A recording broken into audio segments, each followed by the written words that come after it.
ಮಂಡ್ಯದಲ್ಲಿ ಡಿಸೆಂಬರ್ 20ರಿಂದ 22ರವರೆಗೆ ನಡೆಯಲಿರುವ 87ನೇ ಅಖಿಲ ಭಾರತ ಕನ್ನಡ ಸಾಹಿತ್ಯ ಸಮ್ಮೇಳನದ ವೇದಿಕೆ ನಿರ್ಮಾಣ ಕಾರ್ಯಕ್ಕೆ ಜಿಲ್ಲಾ ಉಸ್ತುವಾರಿ ಸಚಿವ ಚಲುವರಾಯಸ್ವಾಮಿ ಮಂಡ್ಯದಲ್ಲಿಂದು ಭೂಮಿ ಪೂಜೆ ನೆರವೇರಿಸಿದರು.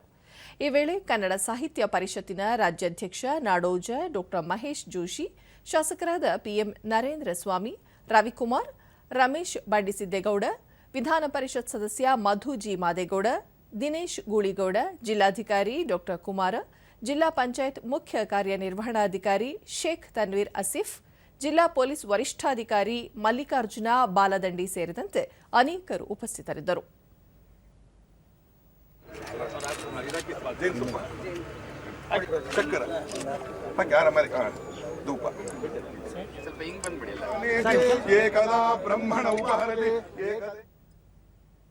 ಬಳಿಕ ಚಲುವರಾಯಸ್ವಾಮಿ ಮಂಡ್ಯದಲ್ಲಿ 3 ದಿನಗಳ ಕಾಲ ನಡೆಯಲಿರುವ ಕನ್ನಡ ಹಬ್ಬವನ್ನು ಯಶಸ್ವಿಯಾಗಿ ಮತ್ತು ಅರ್ಥಪೂರ್ಣವಾಗಿ ಸಂಘಟಿಸಲು ಸರ್ಕಾರ ಉದ್ದೇಶಿಸಿದೆ.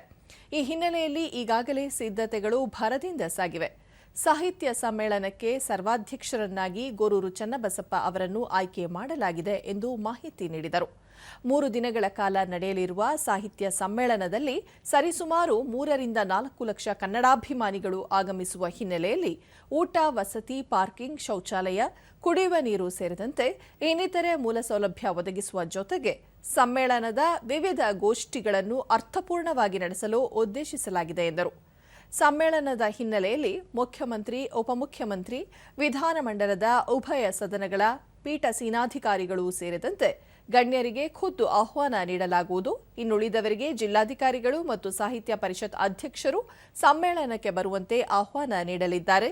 ಕನ್ನಡಿಗರ ಹಬ್ಬವನ್ನು ಯಶಸ್ವಿಗೊಳಿಸಲು ಎಲ್ಲರ ಸಹಕಾರ, ಬೆಂಬಲ ಅಗತ್ಯ ಎಂದರು. ವಿಧಾನ ಪರಿಷತ್, ವಿಧಾನಸಭಾ ಅಧ್ಯಕ್ಷರುಗಳು, ಕೇಂದ್ರದ ಸಚಿವರುಗಳು ಮತ್ತು ಅನೇಕ ಗಣ್ಯರು, ಕನ್ನಡ ಪರ ಹೋರಾಟಗಾರರು, ಸಾರ್ವಜನಿಕರು, ಎಲ್ಲ ಸಂಘಟನೆ, ಎಲ್ಲ ಸಂಘಟನೆಗಳು ಸಹ ಇದರಲ್ಲಿ ಇನ್ವಾಲ್ವ್ ಆಗಬೇಕು ಅಂತ ವಿನಂತಿ ಮಾಡಿದ್ದೀವಿ. ನಾವು ಪಾರ್ಕಿಂಗು, ಯಾವ್ಯಾವ ಪಾರ್ಕಿಂಗ್ನ, VIP ಪಾರ್ಕಿಂಗು, ಜನರಲ್ಲಾಗಿ ಬರೋರಿಗೆ ಯಾವ ರೀತಿ ಮಾಡ್ತೀವಿ ಅನ್ನೋದನ್ನು ನೀವು ನೋಡ್ಬೋದು. ಬಟ್ ಅದನ್ನು ಅವತ್ತಿಗೆ ಎಕ್ಸ್ಪ್ಲೈನ್ ಮಾಡ್ತೀವಿ.